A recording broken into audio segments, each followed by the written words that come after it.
الشيطان الرجيم بسم الله الرحمن الرحيم إن الله يأمر بالعدل والإحسان وإيتاء الزكاة وينهى عن الفحشاء والمنكر والبغي يعظكم لعلكم تذكرون صدق الله العظيم محترم أمير शरीयत सदर इजलास محترم मेहमानान खुसूसी मेहमान محترم उलामाए किराम हाजिरिन আমাকে হুকুম করা হয়েছে তাই আমি আপনাদের সম্মুখে দাঁড়িয়েছি।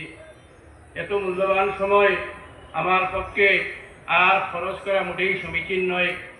দায়িত্ব হিসাবে হুকুম পালনার্থে যেহেতু দাঁড়িয়েছি একটি আবেদন রাখব।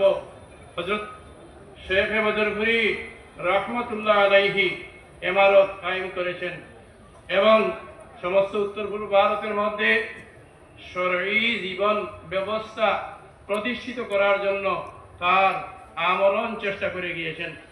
এই যে অবস্থা, আমরা প্রকৃতপক্ষে ইসলামের যে পদ্ধতি সেটা আমাদের জীবনে রূপায়িত করছি না। বিশেষ করে আমি একটি বিষয় সম্পর্কে আলোকপাত করছি, সেটা হলো দাম্পত্য জীবন।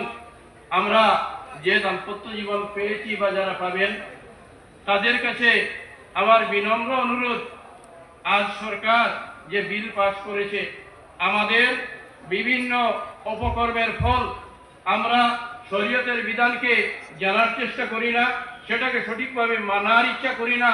তার জন্যই আমাদের উপর এই বিপদ এসেছে।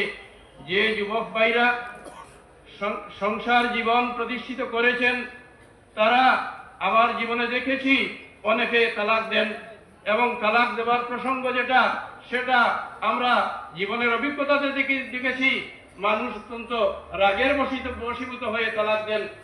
এই যে